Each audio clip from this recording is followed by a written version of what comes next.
샬롬. 새벽을 깨우신 모든 성도님들을 주님의 이름으로 축복합니다.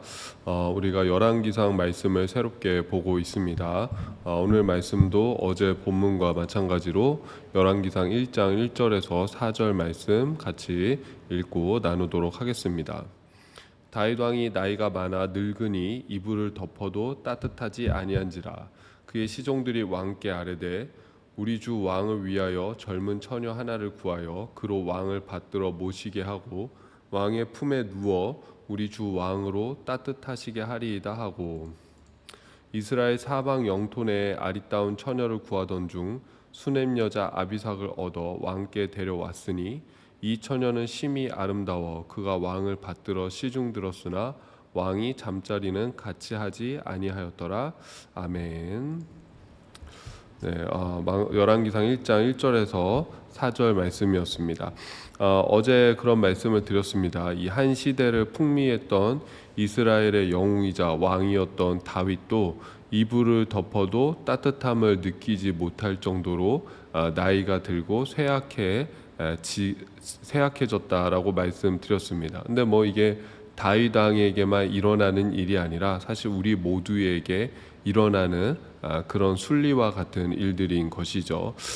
그런데 이 다윗 왕의 육체는 쇠약해졌어도 그의 믿음과 신앙은 하나님 앞에서 더욱 성숙해지고 견고해졌다라고 그렇게 말씀을 드렸습니다. 그런 것들이 또 나중에 보면은 그 솔로몬에게 하는 그런 유언들을 보면은 이 다윗 왕의 믿음이 나이가 들수록 더 깊어지는 그런 견고해지는 믿음이었구나라는 것을 또 알 수가 있습니다. 그래서 누군가는 그렇게 평가하기도 합니다. 이 다윗 왕의 삶에서 우리가 봐야 했던 건 뭐냐면, 다윗 왕은 왕으로서 성공한 사람이 아니라 성도로서 성공한 사람이다. 저는 참 그 문구가 저한테 굉장히 와닿았습니다. 왕으로서 성공한 사람이 아니라 성도로서 성공한 사람이다. 그러니까 우리의 삶도 마찬가지라고 생각이 됩니다. 우리가 세상에서 부와 성공과 여러 가지 것들을 우리가 이루고 누리는 것도 중요하지만은 그 무엇보다 성도로서 하나님의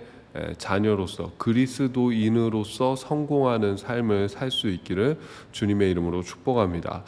이 다윗의 믿음이 하나님 앞에서 더욱 성숙해졌다라는 것을 어디서 알 수 있냐면은 오늘 본문에서 보면은 그 수넴 여자 아비삭을 대하는 모습에서 알 수가 있습니다. 그러니까 이불을 덮어도 따뜻해지지 않았다라는 것이 상징적으로 그 다윗 왕의 쇠약함을 보여주지 않겠습니까?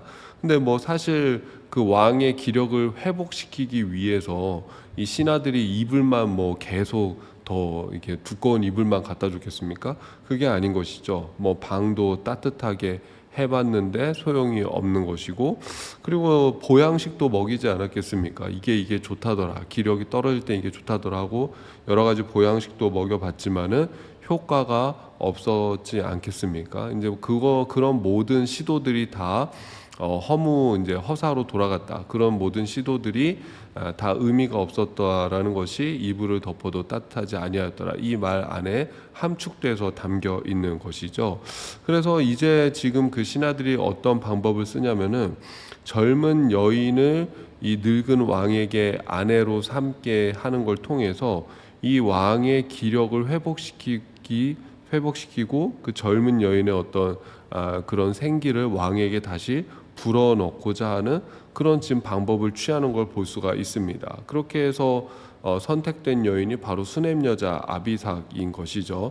이 수넴은 이스라엘 최북단에 있는 그 헤르몬 산의 그 남동쪽 기슭에 위치한 그런 이사갈 지파의 마을로서 이 넓고 비옥한 농토와 숲으로 둘러싸인 곳이었습니다. 이제 거기 출신인 젊은 이스라엘 여인을 지금 왕의 후궁으로, 왕의 새로운 아내로 지금 왕에게 주고 있는 것을 볼 수가 있는 것이죠. 여러분, 우리가 사실 오늘날의 그 상식과 이치로 생각한다면 이게 무슨 끔찍한 일이야, 조선 시대도 아니고 그렇게 얘기할 수 있겠지만은, 그러니까 사실은 조선 시대에도 또 이런 일들이 있었죠. 보면은 늙은 왕이 젊은 여인을 후궁으로 들이는 경우가 종종 있었고, 그것이 꼭 이렇게 흉이 되지 않는 그런 시대가 있었습니다. 마찬가지로 고대 사회에서는 이것이 조금 흔한 일이었던 것이죠. 이렇게 해서라도 왕의 기력을 회복해 하는 것이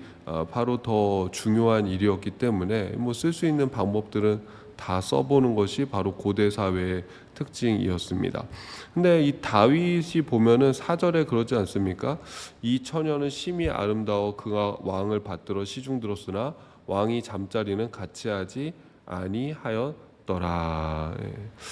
성경은 뭐라고 기록하냐면 다윗이 그 여인과 동침하지는 않았다. 뭐 이게 뭐 나중에 개역 성경 보면 알지 못하더라. 뭐 그렇게 나와 있어요. 근데 그 안다라는 의미가 뭐냐면은 남녀간의 그 깊은 잠자리를 통해서 깊은 관계로 알았다라는 그런 것을 의미하는데 이제 개역 개정에서 이제 좀 이렇게 좀 직역으로 번역을 한 것이죠. 잠자리는 같이 하지 않았다. 그러니까 동침하지 않았다라는 것이죠. 시중은 들었지만 잠자리는 같이 않았다.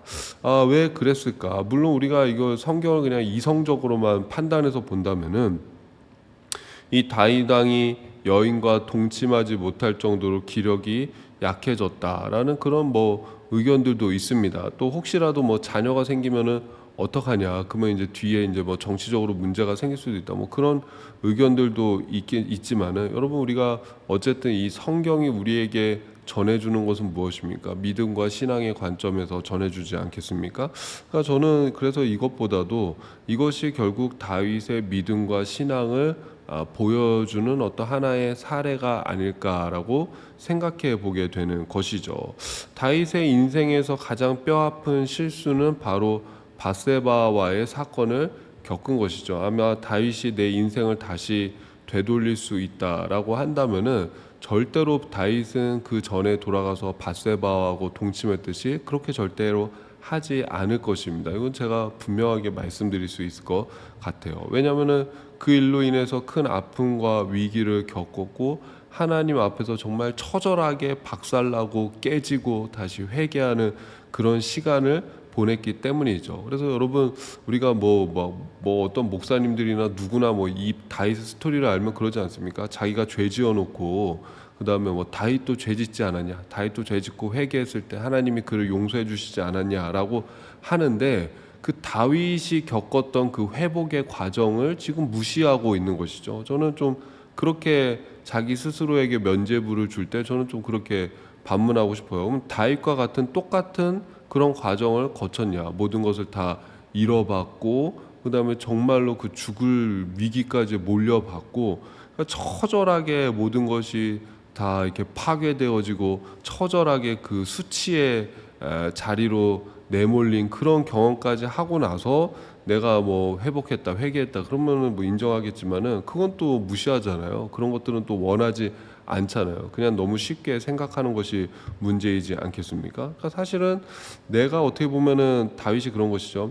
내가 절제하지 못한 그 육체의 욕망과 죄 때문에 내가 파괴되고 내 가정이 파괴되고 내 아내들이 파괴되는 것이죠. 내 아내들이 파괴되고 내 자녀들이 파괴되고 그리고 하나님이 나에게 맡겨주신 이 내 나라가 파괴되고 나의 이 왕의 자리까지 다 무너지는 것 아니겠습니까? 그러니까는 그 육체의 욕망과 죄 때문에 내가 사랑하고 소중하게 여겼던 그 모든 것들이 무너지는 것을 정말 뼈저리게 경험한 그 다윗입니다. 그렇기 때문에 참 어떻게 보면 이 마지막 이 모습은 다윗의 말년의 모습은 내 안에 그 육체의 정욕과 욕망을 다스리고 절제하는 그런 신앙의 모습이다라고 할 수가 있는 것이죠. 여러분 사실 우리가 성경이 우리에게 요구하는 것이 이것 아니겠습니까? 그리스도인은 어떤 사람입니까? 갈라디아서 5장 16절 17절 보니까 내가 이르노니 너희는 성령을 따라 행하라. 그리하면 육체의 욕심을 이루지 아니하리라.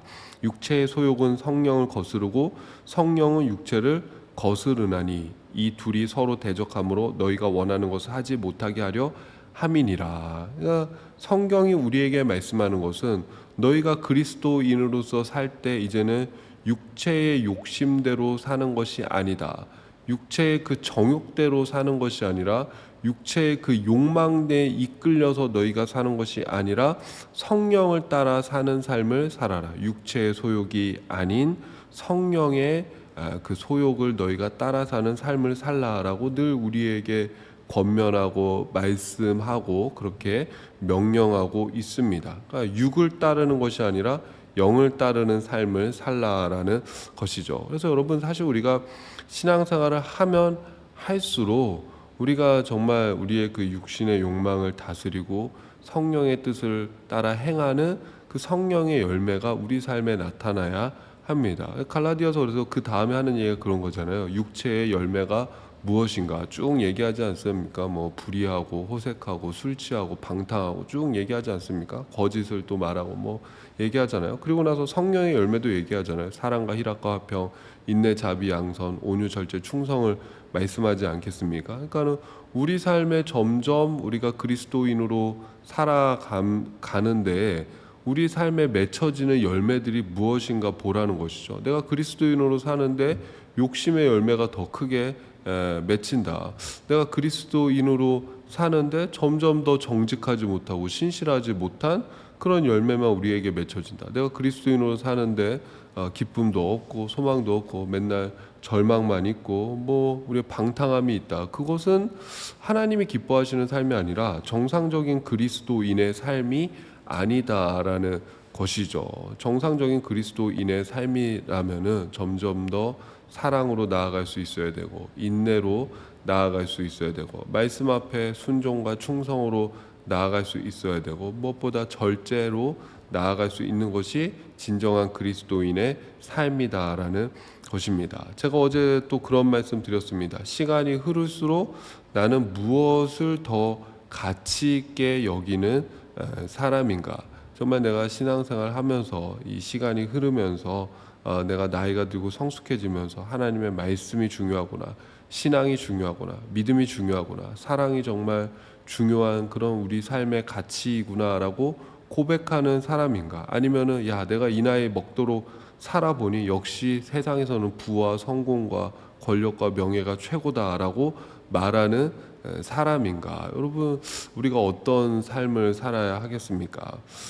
다윗이 시편 27편 4절에서 그렇게 고백합니다. 내가 여호와께 바라는 한 가지 일 그것을 구하리니 곧 내가 내 평생에 여호와의 집에 살면서 여호와의 아름다움을 바라보며 그의 성전에서 사모하는 그것이라.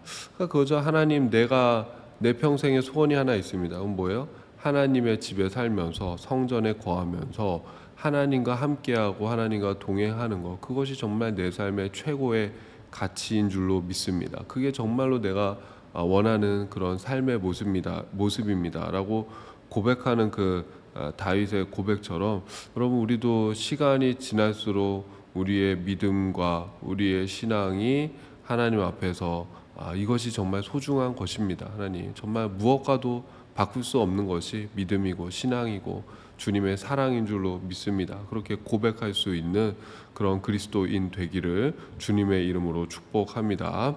제가 기도하고 주님의 기도로 예배를 마치겠습니다. 하나님 아버지 우리의 삶 가운데 깊이 역사하여 주시옵소서. 오늘도 성령으로 우리를 다스려 주시옵소서. 육체의 정욕과 욕심과 욕망을 따라가는 우리의 삶이 아니라 성령의 이끌림 받는 우리의 삶이 되어지게 하여 주시옵고 하나님 그리하여 우리의 삶 속에 성령의 열매가 맺혀지게 하여 주시옵고 우리의 삶 속에 성령의 성품이 드러날 수 있도록 주님 우리를 붙드시고 역사하여 주시옵소서. 이 세상을 살아가고 또 하나님 앞에 우리가 날마다 나아가면서 세상의 가치와 세상의 기준들이 최고다라고 고백하는 것이 아니라 믿음과 신앙과 하나님의 자녀로서 살아가는 것이 정말 소중하고 귀한 것입니다라고 고백할 수 있는 우리의 믿음 되어지게 하여 주시옵소서. 예수님의 이름으로 기도드립니다. 아멘. 하늘에 계신 우리 아버지여 이름이 거룩히 여김을 받으시오며 나라가 임하시오며 뜻이 하늘에서 이루어진 것 같이 땅에서도 이루어지이다. 오늘 우리에게 일용할 양식을 주시옵고 우리가 우리에게 죄 지은 자를 사하여 준 것 같이 우리 죄를 사하여 주시옵고 우리를 시험에 들게 하지 마시옵고 다만 악에서 구하시옵소서. 나라와 권세와 영광이 아버지께 영원히 있사옵나이다. 아멘. 오늘도 좋은 하루가 되시길 바랍니다.